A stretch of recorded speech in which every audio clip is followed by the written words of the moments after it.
Linda's sweetheart came back to the country, and on our wedding anniversary, she ditched me to hang out with him.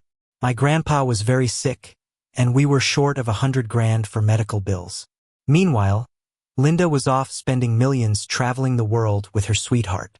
When I asked for my salary card back, Linda just scoffed. Can't keep up the act anymore. That excuse to transfer assets is pretty old. Because we missed the best treatment window, I received terrible news from the hospital. Grandpa passed away. I cut our wedding photo in half and sent it with the divorce papers. This crazy wealth, I don't need it. Whoever wants it can have it. I was about to say, honey, come back soon. I've made lots of delicious food for you. Then Linda calmly interrupted. Frank came back today. Aunt wants me to pick him up. I went silent. Hearing that name, I felt instinctively inferior. Linda's gentle voice was calm. I just told you ahead, so you wouldn't overthink. Oh, and I sent you a gift.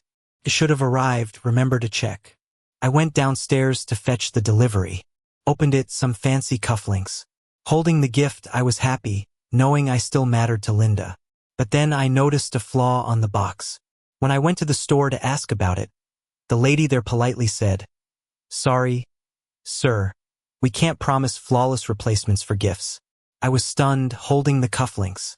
Gift? Yes, this is a gift. I stared at the box, deep in thought. Suddenly, I got a message from my mother-in-law. Harry, I know I'm nagging, but you gotta hurry up with grandchildren. Linda doesn't have her head in the game with you, and you're slacking. Next year's uncertain whether you'll still be calling me Mom. Attached was a picture, Linda with Frank on a yacht. They were looking at each other tenderly, fingers intertwined. My mother-in-law often talked like this. I've grown used to it. I came from a poor background. She never liked me. What shocked me was the stuff next to Frank in the picture. Magnifying the photo, next to Frank on the sofa was the genuine store-bought product. It wasn't just cufflinks. There were over 10 luxury shopping bags around. My hands shook, overwhelmed with despair. Linda had actually given me the freebie from Frank's gift. What do those shared marriage certificates even mean then? Walking to the mall entrance, the chilly fall wind blew through the glass door. The night was cold. I sat alone at the dinner table when the phone rang. On the other end was Frank's charming voice.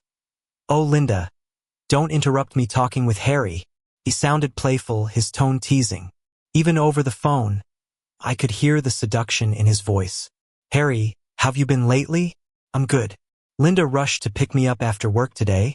But don't get me wrong. I won't come between you two. His voice held a hint of regret.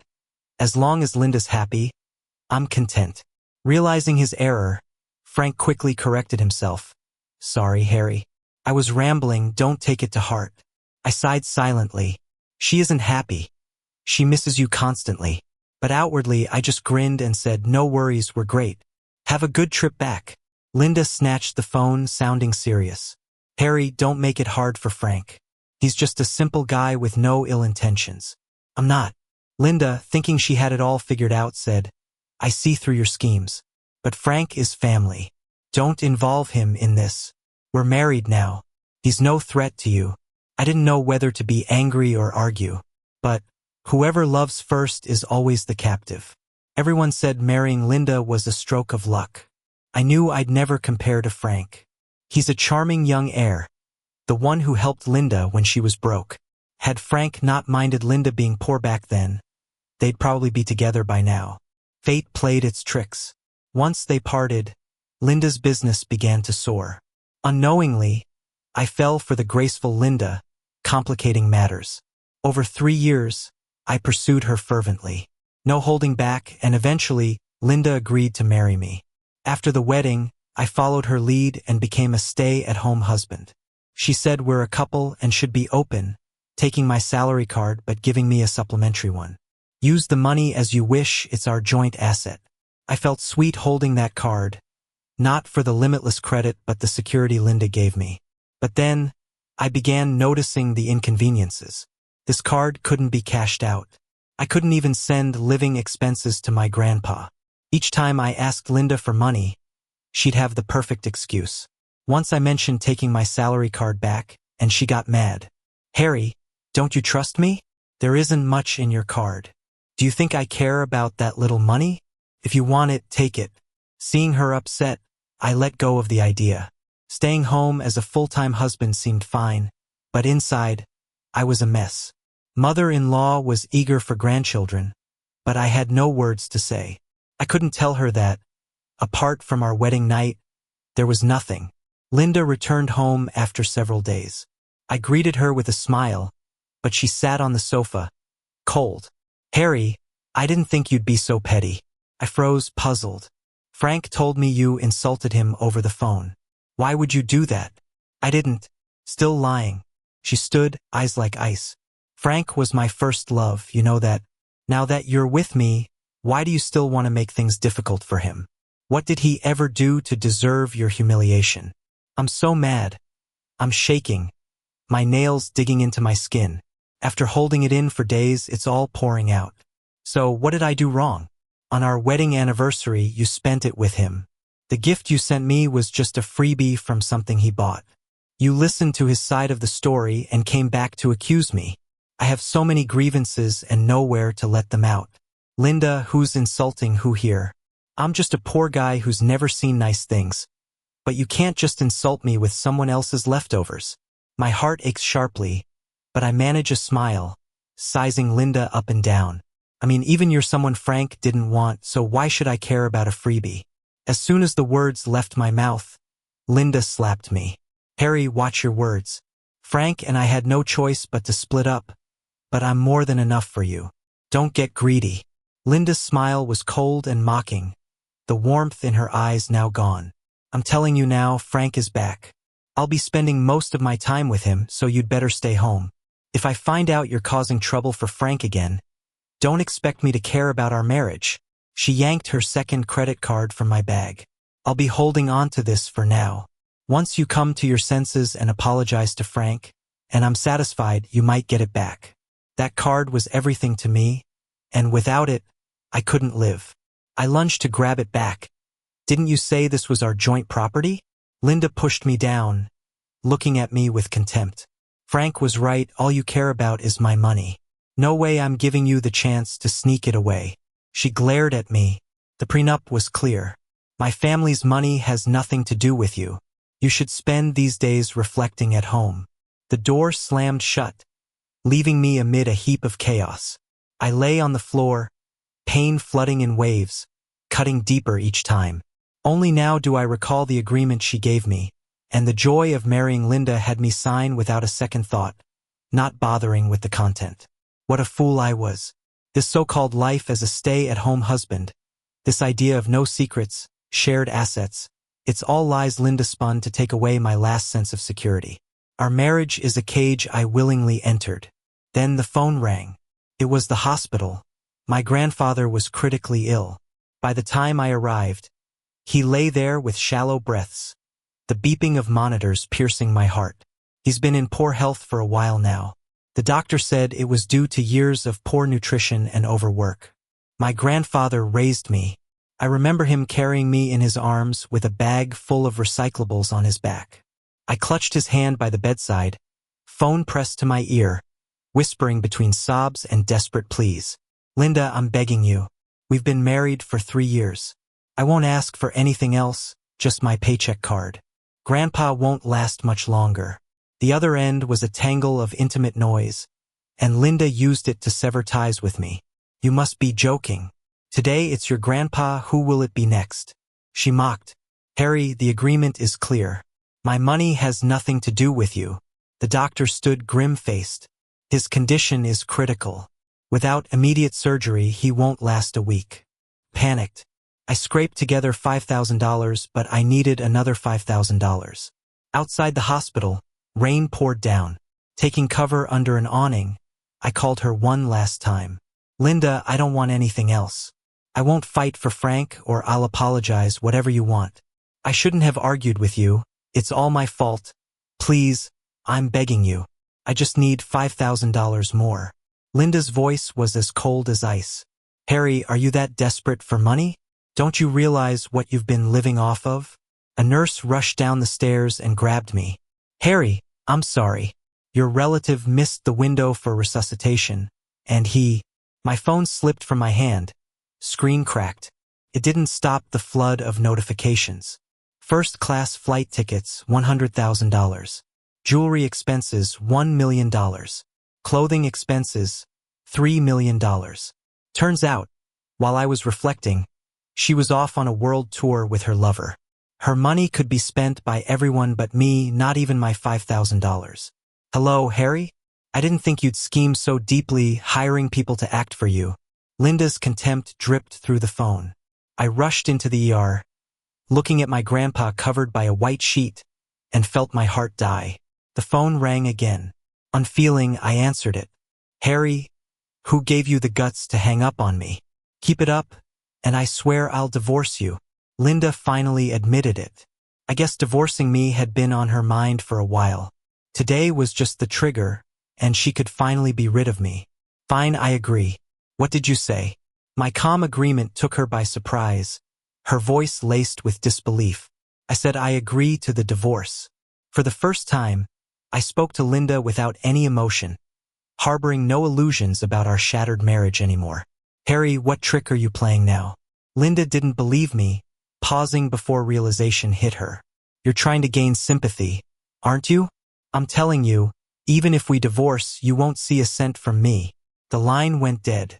I let out a bitter laugh. She truly believed everyone was as conniving as she was.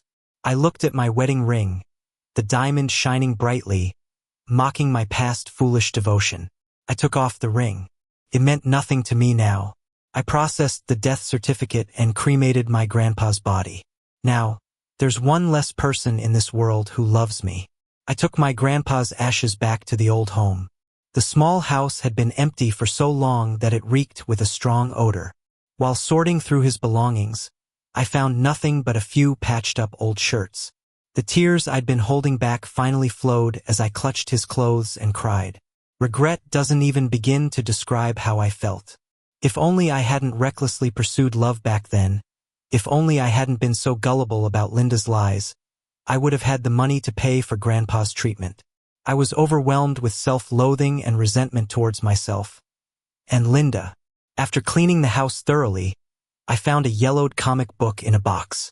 It had been read so many times that the pages were crumpled. I tried to remember, yes, Grandpa would use this to entertain me when I was little, but I couldn't recall the details. Randomly flipping it open, there were a few scribbled words. Linda's name clearly stood out, even if it was written in pencil. Was this her comic book? Why was it with my grandpa? Confused but soon forgetting about it, I packed it away and went off to bury Grandpa behind the house. Returning to my and Linda's place, our big house felt empty, devoid of life.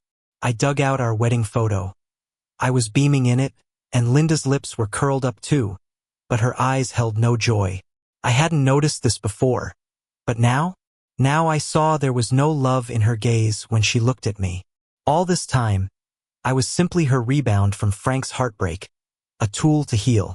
Just because I was willing to go the extra mile, she threw me a marriage without love. It's hilarious. I shut my eyes, and with steady pressure, the photo tore in two. A single tear fell, mourning my dead romance. I put the pieces in a plastic bag, along with my ring and the divorce papers, and had them delivered to her. After packing, I left the home I lived in for 3 years. As the door shut, I glanced back, a final goodbye to the past. Back in my small hometown home, this was my last refuge. I figured Linda would happily sign the divorce papers, given I didn't take anything from her and just asked for my salary card back. At least she could openly be with Frank now. I woke up to the sound of urgent knocking. Opening the door, there stood an angry Linda with Frank in tow. I didn't expect them to show up. This was the first time she'd lowered herself to visit this rundown little village since we met. Before I could say anything, Linda grabbed my wrist. You live here? She asked. Yeah, this was where I grew up. Can't compare to your mansion. I'm not talking about that, Linda said, her brow furrowed, urgency in her voice. I mean, why haven't you mentioned living here before? You just never come with me. Back then, I wanted to show Linda where I'd grown up, share my memories. But she must have despised it at heart, always finding an excuse not to come. so I just stopped asking. Feeling a bit awkward, she asked again, "Is there a river to the south? And a row of apple trees?" I remember from when I was little. Linda, Frank interrupted her nostalgic trip, stepping forward to hold her arm. "Let's handle what we came for. Too many bugs here. I'm starting to feel allergic." I rolled my eyes. "Frank, go wait in the car if you're scared of bugs. This place is run down, full of them, and maybe wild wolves and dogs too. Wouldn't want you freaked out." Since they thought I was deliberately being difficult, why not be a bit more cutting? The disdain for him was evident on my face. Sure enough, my words turned Frank pale, and he hid behind Linda. Linda patted his arm, reassuring him, "She's messing with you. There aren't any wolves or dogs here." Then she turned to scold me. "Why scare Frank like that? He's really not that brave, no need to hassle him." I sneered. "Linda, exactly what role are you playing here? We aren't divorced, and yet you flaunt your affair in my home to criticize me? Isn't that a joke?" She latched onto what she saw as a slip in my words. "So you don't want a divorce anymore?" "Of course I do. With the way you and Frank are inseparable, let's just finalize this. Sign it and we'll be off to the courthouse." Seeing my determination for divorce, Linda surprisingly softened her tone. "Harry, you misunderstand. Frank helped me once. I'm just repaying the favor." Frank's scream cut her off, and we both turned to where he was pointing, right at my grandpa's grave. "Linda, why is there a grave here? That's so creepy." He panicked. Linda calmly rubbed his back. "We're in the countryside. It's normal for graves to be nearby. But I'm scared. Who would bury a dead person this close?" "It's bad luck," he complained nonstop, anger rising within me. "Watch your mouth. What's unlucky here? You shoving yourself into our marriage may be alive, but you're way more unlucky than the dead." Frank didn't expect such a direct attack. He stared at me, eyes glistening with false innocence, pathetic as he turned to Linda for support. Linda's eyes burned with indignation. "Harry, how can you say that to Frank? Not surprising Frank thinks your folks have no manners, burying people on a whim. You really can't shake off the pauper's mentality." I couldn't hold back anymore, rage swirling within me. My hand swung, landing a resounding slap on Linda's face. "Shut up, Linda. That grave belongs to my grandpa." Frank was about to retaliate, stopping only when he realized who was buried there. "Your grandpa's really gone. I'm heartbroken." Tears ran down my face. "Yes, he's dead. No money for treatment, he just died. You happy now? The man you see as bad luck is my only family. Linda, I may come from poverty, but didn't you rise from it too? Did you forget that so soon?" I pointed at Frank. "When you hit rock bottom, he didn't want you. Now with money, he's back, and you think it's true love? Pathetic." My words seemed to strike a chord, as Linda's face tensed with frustration. She angrily fumbled out the divorce papers and scribbled her name across. "Divorce it is. You win, you bitter, spiteful person. I'm sorry I ever married you," she spat, as Frank behind her smirked victoriously, mocking me. But it didn't matter, I just wanted the divorce. With divorce papers finalized, I surprisingly didn't feel as sad as I expected. More like I was freed. Linda returned my salary card, even giving the updated password. "I hope you have a miserable life together," I called out, before heading to the bank next door to reset the password. Seeing $100K saved there, a sorrow rose within me. That's what it would have taken to save my grandpa's life. Blaming Linda seemed pointless now. Blaming myself was more fitting. I took a teaching job in town. They didn't require much from teachers, so it was enough to get by. Sometime later, I scrolled upon Linda and Frank's engagement announcement on social media. Comments full of blessings flooded in. Their kissing photo provoked a bitter smile. Though Linda and I had wedding photos, she wouldn't let me post or announce them. The excuse back then was her company's upcoming IPO. Publicizing could be harmful.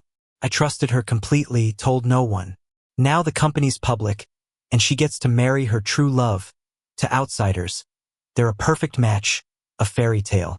No one knew of the husband tossed aside or that the true love was once the intruder. The day after class, the town's mayor sought me out. Known as someone worldly since coming back from the city, most viewed me as having seen more. Harry, a big company wants to shoot an ad here, promote things right in your village, he said. He asked if I'd help with the visit. For town folks, this was quite the spectacle. Happily agreeing, I didn't expect Linda and Frank to be part of it. The two, standing intimately together, captured village attention. Everyone showered them with praise. That's the millionaire's husband.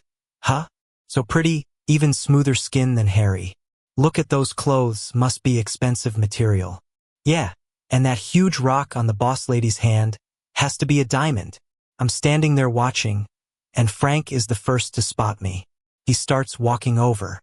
Harry, long time no see. That smug attitude of his makes me sick. But with all these people around, I can't just ignore him. Yeah, long time. She takes a step closer and whispers in my ear. I'm marrying Linda next month. Hope you can come to our wedding. She gives a bright smile and waves Linda over, and the both of them stand in front of me. Harry, I'm genuinely inviting you. We really want your blessing. Linda looks at me with a complicated expression but can't seem to refuse Frank's request. I'll send you an invitation. I don't need it. I seriously want to crack open his head to see what's inside. Linda, are you crazy inviting your ex-husband to your wedding with your lover? Frank is not a lover. Linda hisses, her face flushed red from my words. Not a lover? I show them a picture her mom sent me. With all that hugging, who'd believe there's nothing going on? Check the date, it was on our wedding anniversary. Frank tries to grab my phone, but I dodge, and he nearly loses his balance. Linda holds him tight. Harry, how dare you push Frank in front of me? Now I'm sure Linda's got some serious issues with both her head and her eyes. I shrug. Better take your lover and bounce, or I'll just keep bullying him. Let it go, Linda. Harry didn't mean it. Frank says, putting on an act, and pulls Linda away to prepare for their shoot. Now I get it. When the mayor mentioned shooting a commercial, he meant it was their wedding photo shoot. Our village is known for its beautiful scenery, although this is the first time someone's taking wedding photos here, and I ended up being Frank's assistant. Despite having lots of crew around, he keeps asking me to get stuff or fetch water as if on purpose. I bite my tongue and finish the tasks, eager to leave. I'm afraid if I stay even a second longer, I might just lose it and hurt the pair of them. Right then, Frank shouts, catching everyone's attention. My ring is missing. She starts searching frantically, and Linda gets everyone to help find the ring. After a long search, Frank points at me. Linda, Harry must have taken it. There's no way she'd make false accusations after using me like that. I didn't take it. Linda seems skeptical, though. Frank, keep looking. Harry wouldn't take your ring. Frank puts on a hurt look. Linda, really? You trust him over me? I just took it off and he was the only one near me. Who else could have taken it? I said I didn't take it, so stop accusing me. Linda looks between us, deep in thought, unable to make a judgment. Would you let me see your bag or search you then? Frank demands with a ridiculous request, and of course I refuse him. But he goes on about how important the ring is. Finally, Linda approaches to snatch my bag. Frank might be right. You're greedy and you might really have taken it. You wish. I clutch the bag tight, unwilling to budge, but to Linda, that only makes me look guilty. If you didn't take it, why not let us look? Harry, you're unbelievable. Stealing. Feeling justified, Frank tries to grab my bag in the struggle. It falls and everything spills out. Tissues, house keys, a glasses case, and a comic book. The bag's one I bought myself, and it's the only decent one I own. Usually I carry a simple canvas bag, but today I wanted to look good since a big company was visiting. Everything spills out, and there's no ring like Frank claimed. Yet he won't give up and keeps whispering to Linda. Linda, it might be on Harry. We need to check him. He calls for her several times, but she doesn't respond. Instead, she squats to pick up the comic book, unable to look away. Her hands shake a little, and she's breathing quicker. Harry, why is this book in your bag? Frank tries to grab it, but Linda evades him.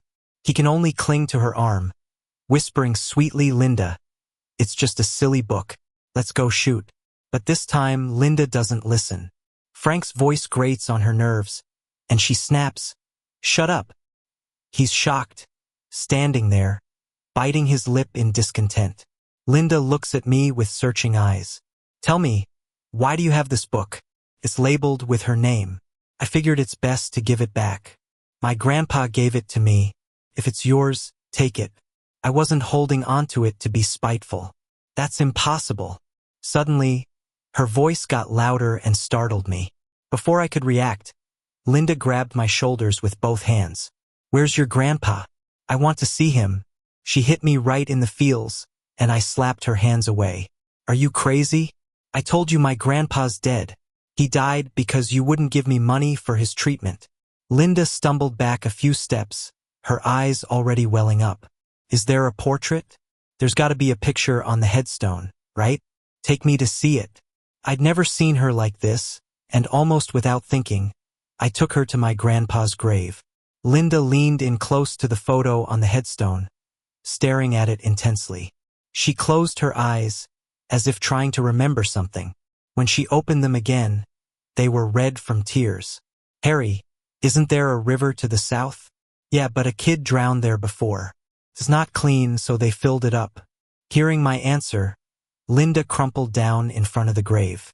She grabbed her hair and cried out in pain. "No, it can't be. It's impossible." She suddenly stood up and shook Frank hard. "Didn't you say you saved me? Huh? Then why is this comic book here with Harry?" Frank seemed clueless, unable to say anything that made sense. "Linda, I did save you, remember? I was always by your side, pushing you to be better. Didn't you say I was your savior?" Linda froze. She looked at me, then at the headstone, and then at Frank. Shaking her head, she mumbled that it was all a mistake. Suddenly, she crouched down, hugged her head, and cried loudly, as if letting out everything. "Harry, I got the wrong person." Her eyes filled with pain as she looked at me.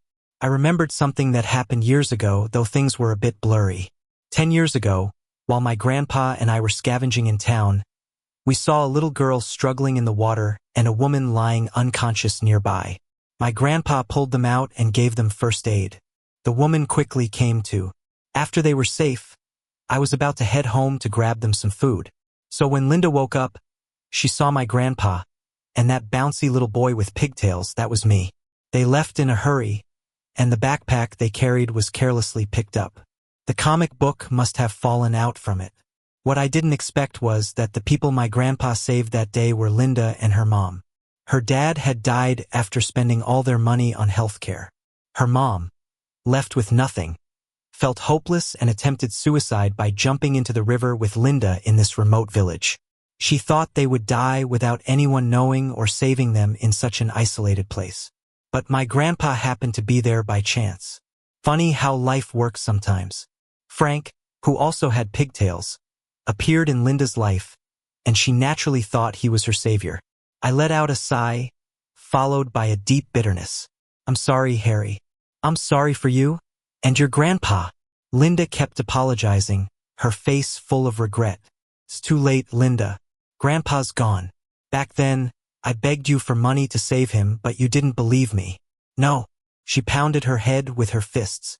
"I thought you were lying. I didn't know it was your grandpa who saved me. How would you know? You never came home with me. You never even met my grandpa. Linda, you looked down on me. You never loved me." "No, Harry, don't say that. I mistook someone else." Linda pointed fiercely at Frank. "It was him. He was the one who lied to me." Frank stomped his foot. "That's just what you thought. I didn't lie outright. You just assumed. You believed whatever I said then, and now you're blaming me? Linda, you're the one who's insecure. Did you actually love me? Or were you using money and position to conquer me?" Watching them bicker, I couldn't help but laugh. This was the person Linda kept in her heart. So he's the kind and understanding man she's always been talking about. I had a few peaceful days after they left. But this whole thing made me realize that being poor is one thing. Having sensitive kids who might feel inferior is another. In this remote little village, this undeveloped town, education is what they need the most. We have to make sure those kids from less wealthy families get a decent education. so they can accept their backgrounds and learn enough to change their futures. That's why I went around to different places, pushing the local government and the Education Bureau to prioritize education for rural kids. With the first donation, the kids got new desks, a playground where they could do exercises, and the same textbooks as those city kids have. Once some successful folks and good-hearted people heard about it, they started donating too. The foundation for a new school is already laid.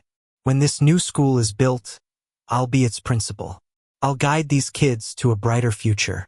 That night, a news story went viral. The CEO murder case. After going back, Frank secretly shifted a lot of assets out of Linda's name, almost bankrupting her company. Linda had long wanted to break up with him, and after all this came to light, they had a huge fight, and Frank ended up dead at Linda's hands. There was a knock on my door late at night. "Harry, I killed someone." Her voice was excited, not scared at all. "I killed Frank. From now on, you're the only husband I'll ever have. I promise to love only you. The police must be after me now. Let's run away together. I know you still love me." To keep her calm, I pretended to agree and called the police when I went to pack my stuff. When the police broke in, Linda was still a bit shocked. "Harry, why did you call the cops? I love you, we could wander the world together. Even though I'm broke, isn't my love for you enough? Don't you love me?" I nodded. "No, I don't love you anymore." "What did you just say?" "I don't love you anymore, Linda. You must face the consequences of what you've done. You used to be more than enough for me, but now you're not." As the police took her away, she kept shouting she loved me. But I didn't need it anymore.